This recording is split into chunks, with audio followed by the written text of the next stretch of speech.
Hey guys, it's Rosina and welcome back to the channel. Now, in today's video I thought to discuss family traditions. Now, I'm sure a lot of you have your own family traditions and I thought I'd share mine.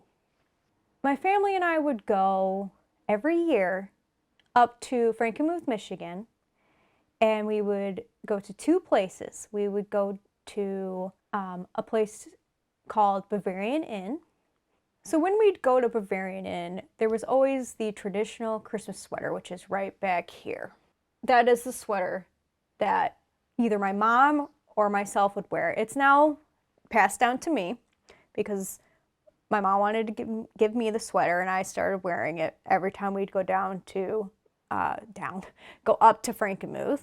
And you know, that sweater right there is probably over 34 years old. It's as old as my sister, my oldest sister, and probably even older. I don't remember exactly when my mom got the sweater, but I know it was around when my sister was born because they started going to Frankenmuth when my sister was born. That's how the tradition started.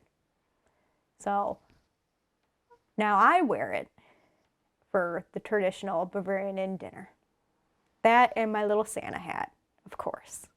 And we would get there the whole family style chicken dinner, the whole shabam for that one. My dad would always just get that because it was easier and we had a big family. I mean, when you're a family of 6, you know, you got a lot of mouths to feed and it was just an easier way of doing it. I mean, chicken wise was per person and the plates were per person. So, I mean, that costs a lot when it's 6 people, but Dad was able to do it. So that's what he did. And there's 2 different places in Frankenmuth that serve chicken. It's Bavarian Inn and Zender's. And we always just went to Bavarian Inn for some reason. I think it's because my dad said that their chicken was better. And please don't fight me on it. Please don't cause any of that because I've never had Zender's, so I can't have my own opinion. I've never had it. But I will say Bavarian Inn's chicken is great. I just can't have an opinion on the other one. So what consists of the family style chicken dinner? Well, you'd start off with having a nice bowl of soup. And you know, they had this seasoning. I mean, I can actually hang on, let me get that seasoning. I want to show it. Now, this chicken soup had the seasoning that you can add more to it, and it's this seasoning right here. And you know, you can buy this. They actually have stores downstairs that you can buy this seasoning.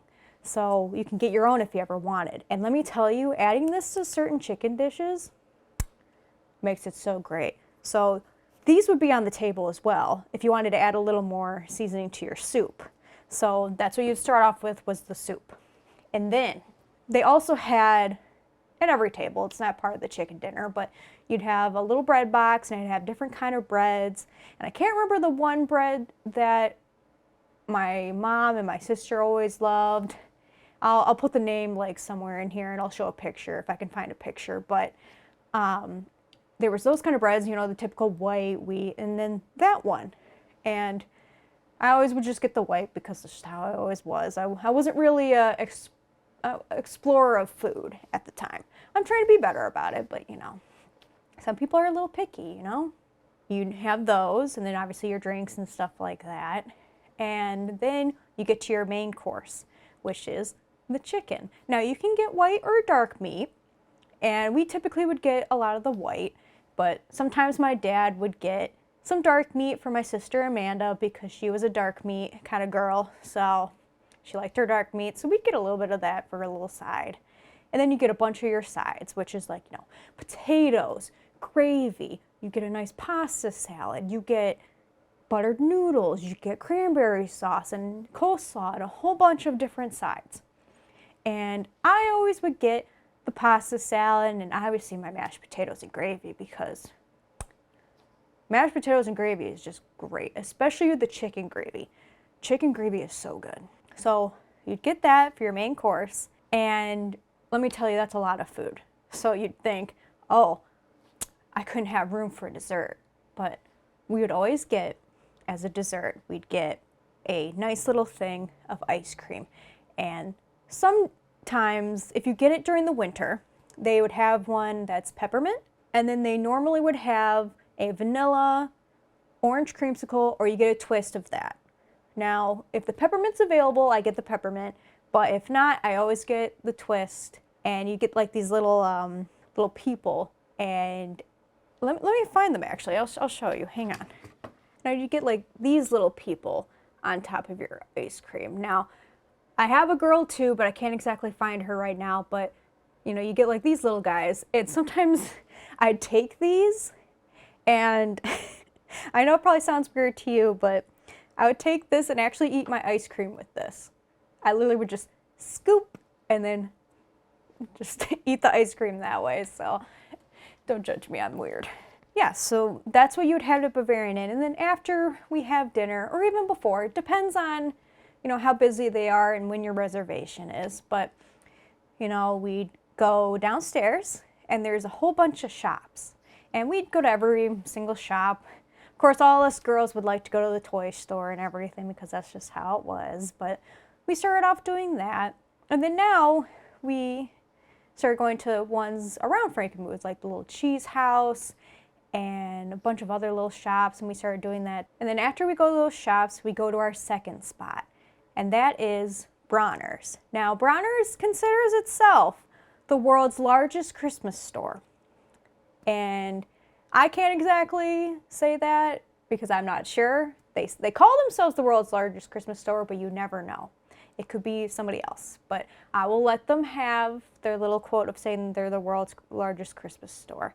And let me tell you, Bronner's has so many different kinds of ornaments. You've already seen some of the ornaments back in my Vlogmas video of showing off my ornaments. Obviously, I described every single one that I got from Bronner's. And what we would do is we'd go there, and every year you would grab one ornament for yourself. Sometimes we'd get a little more, but that would depend on if we had our partners with us. It was always one ornament a year, and I first started off getting just like, you know, silly ones, but then I started getting the more prettier and the, you know, more interesting shaped ones like the curly Q that you guys seen in that video. I guess I started off more of getting ones that are made by the country that my ancestors are from, and believe me, there's way too many countries that I can count because my mom's side is basically everything.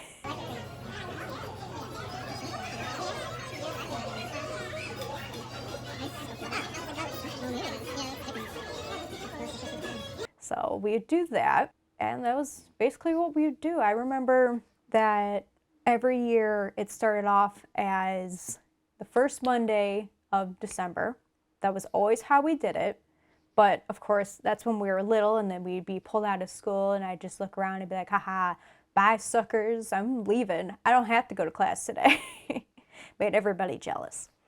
And, you know, we'd get out of school early and be able to make it there on time to have dinner and be able to shop at Bronner's for a while. Because Bronner's on the weekdays is open until I think like 9, I believe. So we had plenty of time.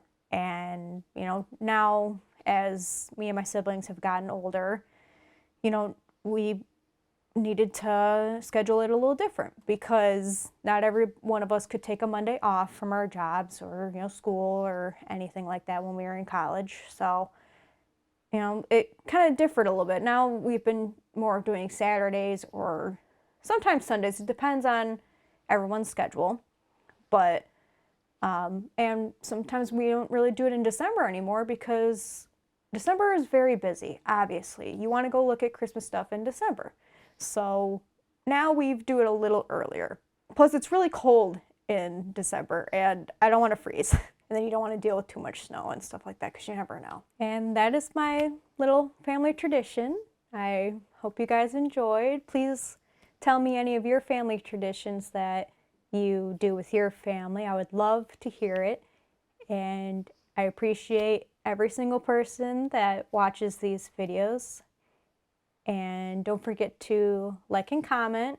You can subscribe if you want to. I'd really appreciate that. You don't have to, but if you like my stuff, I would really appreciate it. And I will see you in the next one. Bye.